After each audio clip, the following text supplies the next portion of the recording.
Thank you, and I thank the chairman for yielding to me on this specific issue and leading our subcommittee in Energy and Commerce as well.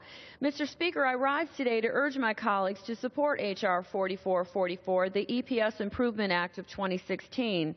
This bipartisan bill that would provide certainty to North Carolina lighting manufacturers that provide over 3,000 jobs in my home state. H.R. 4444 will resolve the underlying issues of the Department of Energy External Power Supply Rule. In 2005, Congress directed the Department of Energy to develop energy efficiency standards for external power supplies.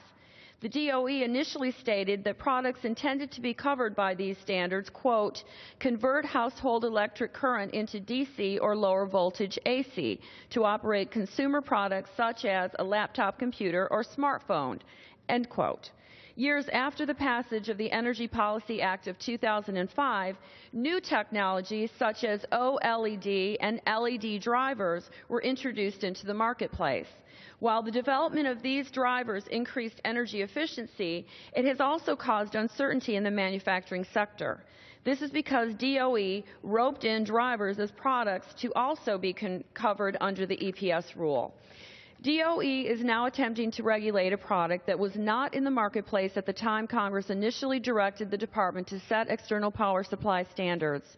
Both manufacturers and the energy efficiency community agree that this was and is not the intent of Congress.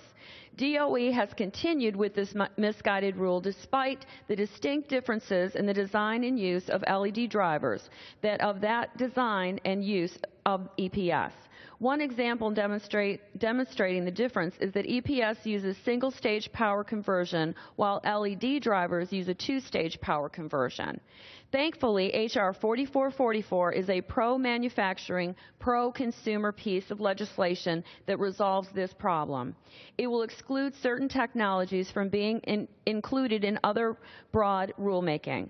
I'd like to thank Representatives DeGette, Pompeo, Matsui, and Dent for their leadership on this important issue.